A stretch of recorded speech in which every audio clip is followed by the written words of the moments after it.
What's up everybody, Wesley Malott here, and Blackmagic has just announced the brand new Pocket Cinema Camera 6K Pro. So I just wanted to make a quick video diving into what's new with the updated model and discuss whether or not it's worth the upgrade. The addition that stood out the most for me was the inclusion of the built-in ND filters. Finally, we get built-in ND filters in a sub $5,000 cinema camera. So we now have motorized 2, 4, and 6 stop IR cut ND filters. These built-in ND filters are pretty huge because they have that IR cut built into them, which has been a big problem for the Pocket line. So for instance, shooting outdoors with the Pocket 4K, if I slap an ND filter on that does not have that IR cut built in, it turned my Talent's black shirt red. These built-in ND filters also allow us the convenience to not have to worry about filter thread sizes and using step-up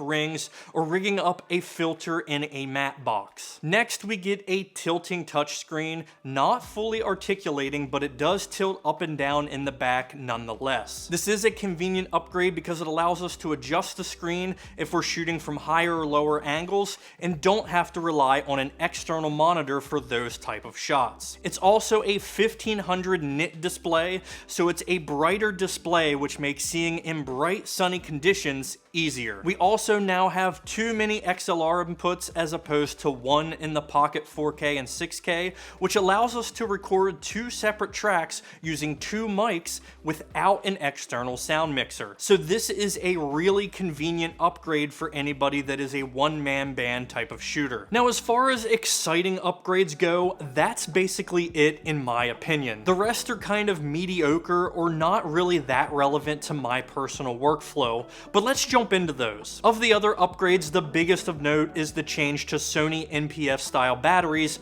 over the Canon LPE6s. This change gives us longer battery life, which Blackmagic claims to be approximately 60 minutes, which is an improvement over the regular Pocket 6K, but it's not a super drastic improvement to write home about. They also announced the 6K Pro battery grip, which is supposed to give us upwards of 3 hours of battery life.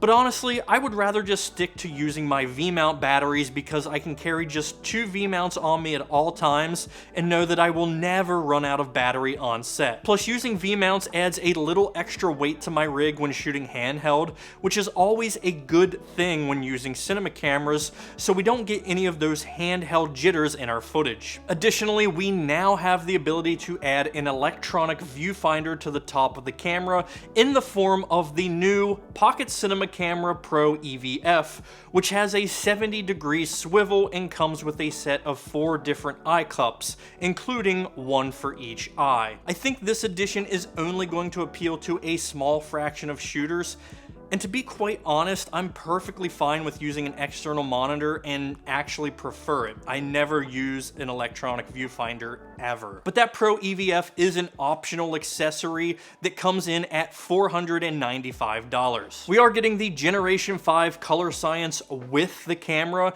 and a new OS, but those updates are coming to the Pocket 4K and original 6K in about a month anyway, so it's nothing that's going to make a difference in your decision to upgrade to this new model. What was really disappointing to me is that we get the same exact sensor with no upgrades to dynamic range, and we still can't shoot 120 frames per second in 4K. We're still limited to that 2.7K windowed sensor mode for 120p. So since we aren't getting any improvements in image quality, I have to ask myself this question. Do the built-in ND filters, the tilting screen, the switch-in batteries make enough impact on my workflow to justify the cost difference? For some Pocket 4K shooters that use an adapter with EF glass, maybe that answer is yes, because you are getting a lot of the benefits of jumping up to that Super 35 sensor and the 6K resolution. But for current 6K owners, you probably already have variable ND filters and external monitors already added to your rig that are adapted specifically to your workflow.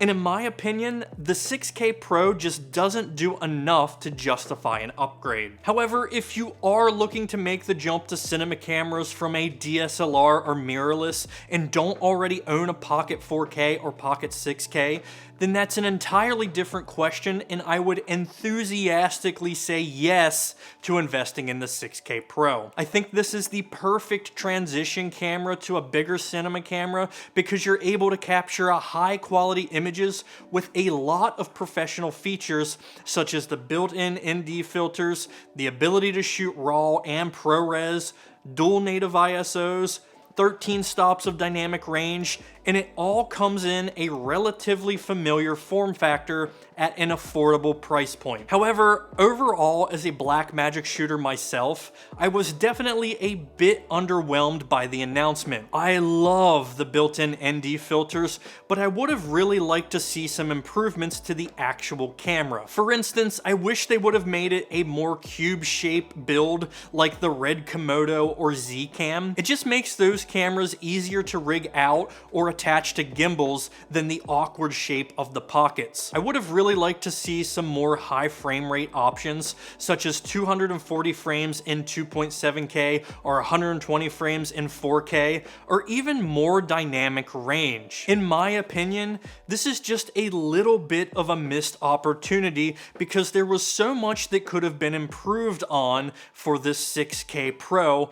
But overall, it is still going to be a really great camera and you can't go wrong with it. If you are a Blackmagic shooter, I would really love to hear what you think about the new model in the comments below. But that is gonna do it for today's video. If you enjoyed it, please like it, share it, subscribe to the channel, and we'll see you next week for another episode of